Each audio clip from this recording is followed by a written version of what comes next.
وہ غنیہ کے اندر یہ عبارت ہے جو ہمارے شبہ ڈالنے والے دوست ہمیں کبھی کبھی دکھاتے ہیں، چرچا بڑا اس کا کرتے ہیں، وہ عبارت جو فرقہ مرجئہ ہے، مرجئہ یا مرجئہ، ان کی جو باب ہے اس کے اندر حضرت غوث پاک رضی اللہ تعالیٰ عنہ نے چند فرقوں کا ذکر کیا۔ وہ فرماتے ہیں کہ وہ جو بدعتی فرقے ہیں جنہوں نے بدعتیں کی، اور وہ بدعت اعتقاد کی بات کر رہے ہیں، پیچھے جیسے میں نے پچھلے پروگرام میں سارا آپ کو بتا دیا تھا کہ وہ روافض کے، خوارج کے جتنے فرقے ہیں ان میں سے وہ کہتے ہیں ان میں چند فرقے یہ ہیں، پچھلا میں نے سبائیوں کے فرقے کے کافی نام بتا دیے تھے، اور وہ ایک بلکہ انٹرسٹنگ بات تھی وہ رہ گئی تھی کہ جب انہوں نے حضرت غوث پاک رضی اللہ تعالیٰ نے سبائیوں کے فرقے بیان کیے تو وہ کہتے ہیں کسانیہ، عمیریہ اور محمدیہ، ایک فرقہ گمراہ فرقوں کا، بدعتی فرقوں کا وہ بھی ہے جو اپنے آپ کو محمدی کہتے ہیں، وہ اپنے آپ کو وہ جو محمدی کہتے ہیں اپنے آپ کو، وہ محمد بن عبداللہ بن حسن بن حسین کی طرف اپنے آپ کو منسوب کرتے ہیں۔ لیکن یہ بڑی لطیف بات ہے کہ غوث اعظم کے نزدیک بدعتی فرقوں میں ایک وہ فرقہ بھی ہے جو اپنے آپ کو محمدی کے نام سے متعارف کراتا ہے، یعنی جیسے ہوتے ہیں حنفی، مالکی، شافعی، حنبلی، ان کے مقابلے میں وہ کہتا ہے یہ تو امتیوں کے نام ہیں، میں تو محمدی کو کر تمہیں بتاتا ہوں، تو وہ خود کو محمدی کہتے ہیں۔ وہ اس عبارت میں تو ایک خاص فرقے کا ذکر ہے تو انہوں نے اس کو بھی گمراہ فرقوں میں لکھا، وہ ٹھیک نہیں، ان کے عقائد ٹھیک نہیں ہے۔ اگر محمدی کا یہ مطلب ہو کہ جمیع مسلمین جو رسول اللہ صلی اللہ علیہ وسلم کی اتباع کرتے ہیں، آپ پر ایمان لائے ہیں، تو اس معنوں میں تو پوری امت ہی امت محمدیہ ہے، اس سے اس مسئلے میں بحث نہیں ہے۔ اب اسی طرح مرجئیوں کا جب انہوں نے بیان کیا تو وہ کہتے ہیں مرجئیوں کے چند فرقے ہیں، ان میں یونانیہ ہے، نجاریہ ہے، شبیبیہ ہے، اور آگے کہتے ہیں ایک حنفیہ ہے۔ یہ بڑی خاص عبارت ہے۔ ہم جو امام ابو حنیفہ رضی اللہ تعالیٰ عنہ کے پیروکار ماننے والے ہیں اور جو ان کی تقلید کرتے ہیں فروع میں، تو ان کی تحقیق کو مانتے ہیں، تو ہم حنفی ہیں، تو انہوں نے حنفیوں کے بارے میں یہ بات لکھی۔ آگے میں عبارت پڑھ کر آپ کو بتاتا ہوں۔ وہ کہتے ہیں ابو حنیفہ نعمان بن ثابت کے بعض پھر میں پڑھتا ہوں کیونکہ جب اس کو بتایا جاتا ہے نا تو یہ بعض کا لفظ کوئی نہیں بتاتا،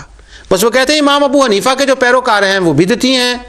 اور وہ جہنمی ہیں، بس اتنا پڑھ دیا جاتا ہے، لیکن میں پوری پڑھ رہا ہوں۔ ابو حنیفہ نعمان بن ثابت کے بعض ان پیرواؤں اور جو ان کی پیروی ہیں کرنے والے ہیں اور ساتھیوں کو حنفیہ مرجیہ کہا جاتا ہے، جن کا عقیدہ ہے کہ اللہ اور اللہ کے پیغمبروں کو پہچاننے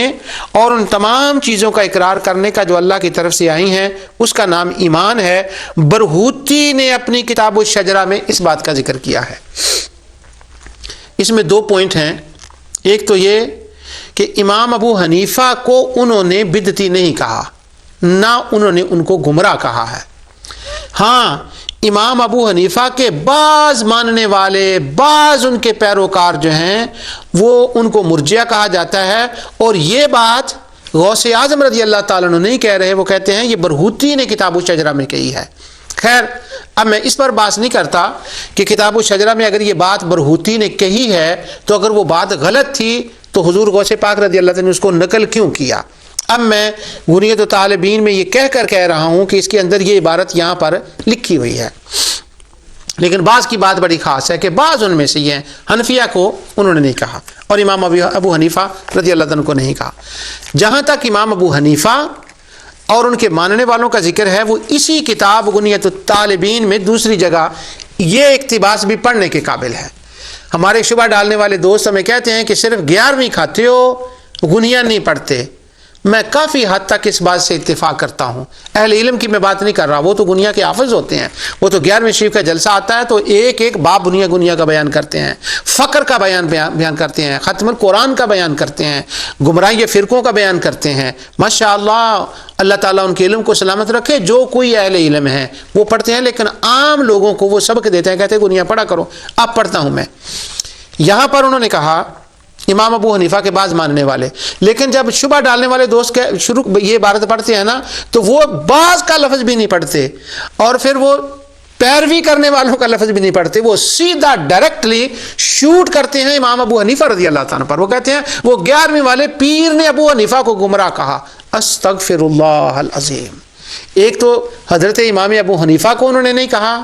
ان کے ماننے والوں کے بعض کو کہا ہے، اور پھر کہا ہے یہ بھی برہوتی نے بات کی ہے. اب امام ابو حنیفہ کے بارے میں حضرت غوث اعظم رضی اللہ تعالیٰ کا کیا عقیدہ ہے، اب میں وہ آپ کو بتاتا ہوں. وہ فرماتے ہیں یہ جو تکبیریں پڑھی جاتی ہیں عید کے بعد، ایام تشریق کے باب میں وہ بیان کرتے ہیں تکبیروں کے باب میں. پہلے حضرت ذوالنون مصری کی شان کو انہوں نے بیان کیا، سبحان اللہ. اس کے بعد ایام تشریق کی تکبیروں کی وہ روایات لائے ہیں، اور اس کے اندر انہوں نے مختلف جو فقہ کے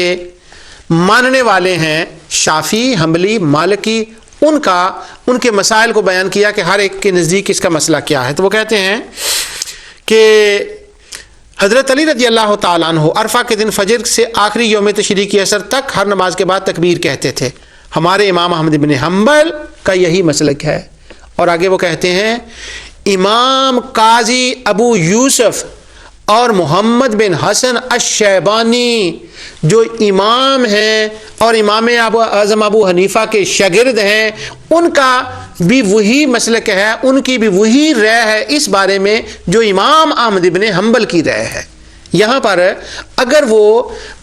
حنفیوں کو مطلقاً غوث پاک رضی اللہ تعالیٰ گمراہ مانتے ہوں تو حنفیوں کے پہلے پیروکار تو امام ابو یوسف اور امام محمد ہیں، تو وہ ان کو تو امام احمد بن حنبل کے مقابلے میں ان کے لیول پہ لا رہے ہیں کہ ان کا بھی وہی مسئلہ ہے، ان کو تو وہ امام مان رہے ہیں، ان کی رائے کو وہ ترجیح دے رہے ہیں، ان کی رائے کو وہ مان رہے ہیں. تو اس کا مطلب ہوا امام ابو حنیفہ کے پیروکاروں کو وہ گمراہ نہیں مان رہے اور نہ امام ابو حنیفہ کو. یہ امام محمد ابو یوسف کا میں نے بتا دیا. اگلی لائن سنیں، وہ کہتے ہیں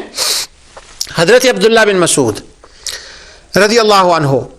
فجر سے یوم نحر کی نماز عصر ہر نماز کے بعد تکبیر پڑھا کرتے تھے.